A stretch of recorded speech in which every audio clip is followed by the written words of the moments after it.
500,000 units sold, coming at a 4.5 out of 5 stars on Amazon, costing only $30.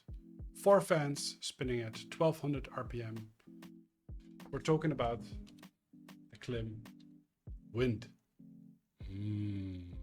Wind.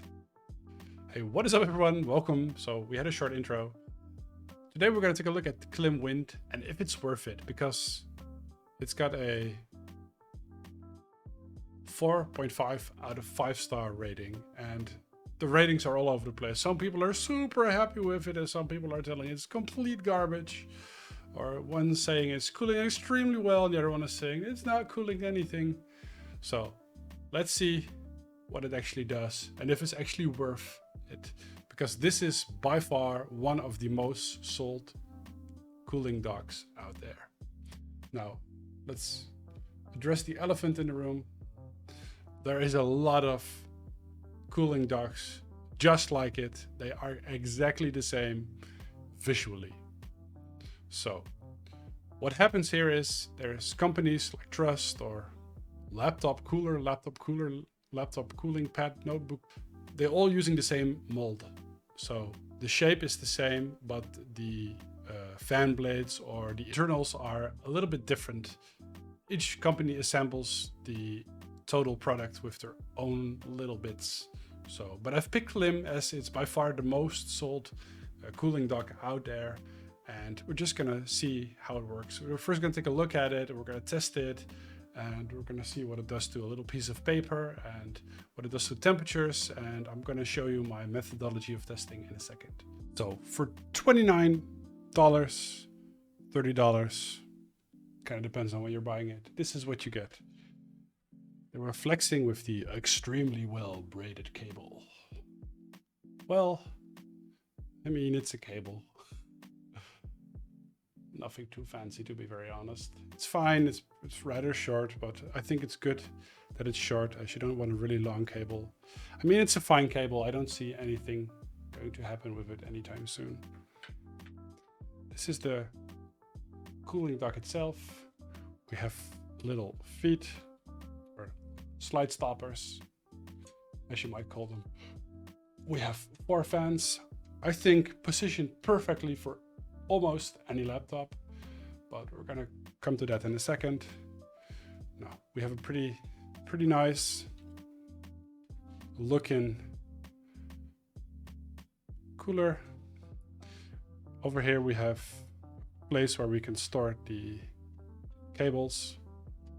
You can just roll the cable around here, something like that, but then better.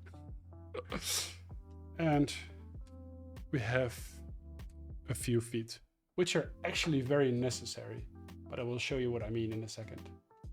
These are necessary. Over here, we have 2 USB ports.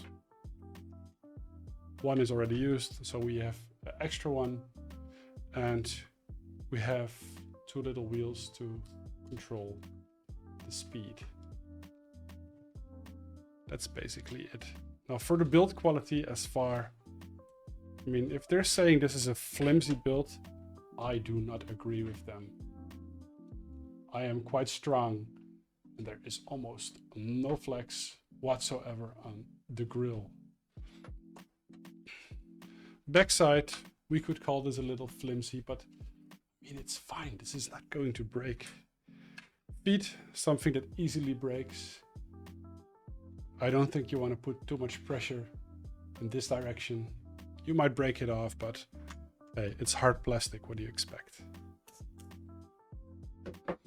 If we turn it on, we get a nice bluish RGB light, blue light. There's different color configurations. There's red and green and white and whatever. And you can just turn it on. Okay, so let's start off with seeing what laptop size fits the cooler. Now, one thing that is important is that the bottom grill is aligned with the fans. So these are aligned, the openings are aligned. This is a 17-inch laptop. This is the Legion 5. And it has a little bit of overhang, but the top fans do blow in air. The bottom fans won't do very much for this particular laptop, but the placement of the bottom fans might help with some Asus or MSI laptops. Now this is a 17-inch laptop.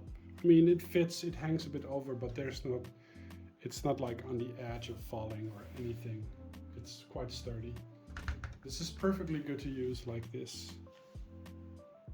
So next off is a 16-inch laptop. I would say this is the right size together with I currently don't have a 15.6-inch laptop, but you can already tell this just fits. Once again, it's important that the bottom opening is aligned with the fans, so the fans blow air directly into the laptop. But that's definitely the case. Now we're going to do the paper test. For the test, we're going to use a little hammer to make sure the paper doesn't move away. Now the cooler is set to the lowest speed, and we're gonna pump it up.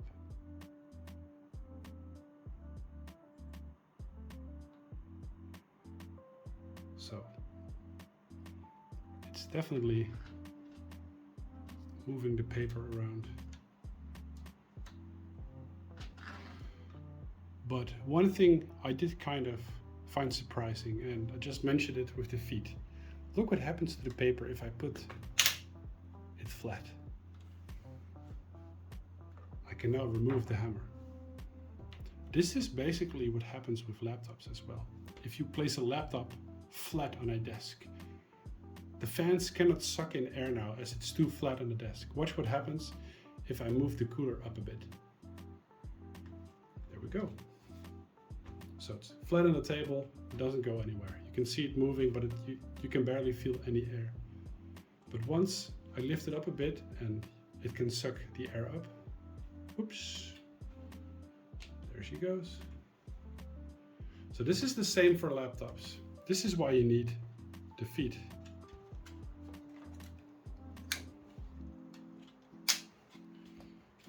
Without the feet, it's basically useless.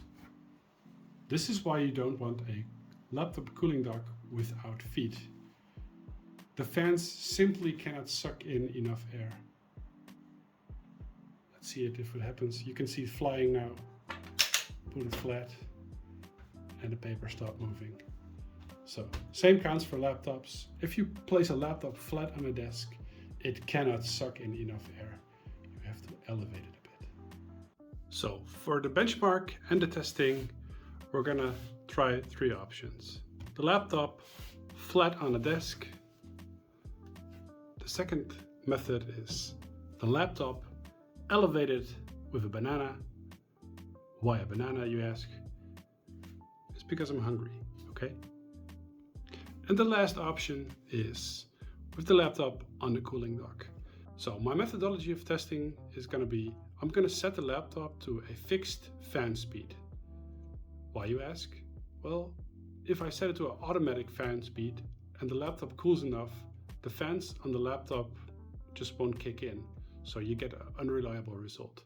So I'm gonna set the fan speed to a 70% fan speed, and we're just gonna see how much the cooling dock actually does and if it's worth it to buy. So we're just gonna start off doing a little blind test, see if you can notice the difference. What do you think? Of course, this is what it's like. Behold the might of the banana.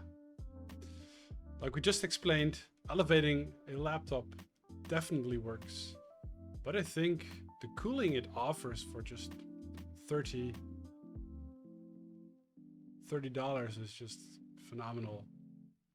It's a good working cooling dock, definitely helps. Also elevating the back of your laptop, that also helps. But the Klim Wind, well, it definitely does something. These are reliable results. I've tested these under the same conditions, and even when it's quite warm outside, it still manages to perform quite well.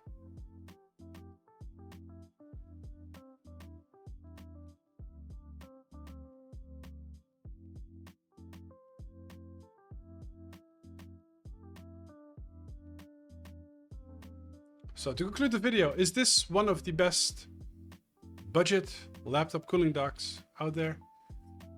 I think so. I think so. I think it's really good for the price. I think the cooling is excellent. The sound levels are excellent. Build quality is excellent. You cannot expect much more for a $30 product. I mean, it cools. We just tested it. It's reliable results. So I don't know. I would say go for it. Especially if you have one of these MSI or Asus laptops that has like a part, you know, the Lenovo and MSIs. No, not even MSIs. A lot of laptops, HP, they have the opening at the top of the laptop. And MSI and Asus, they have it across the board. They're all little tiny holes. And for those laptops, these bottom fans actually, they do really help. So that was it. Thanks so much for watching. Leave a like, subscribe to the channel, and share it with your friends who has a scorching hot laptop. Thanks so much for watching. Peace. Peace. Yeah. Oh, it's okay. Don't cry, little Havit pet. Oh, you're still there. This is the Havit. This is the most sold laptop cooling pad on Amazon. Like the. It's a little cheaper. Should I make a video with this one? What do you think? Huh? I don't know. I think it's pretty funky. Feels, I don't know. What do you think? Let me know. Peace. Why do I keep doing peace? Goodbye. See you next time. It's been I can't even see you. What? Wait. Oh, this actually works. Look. A cooling pad holding a cooling pad. What?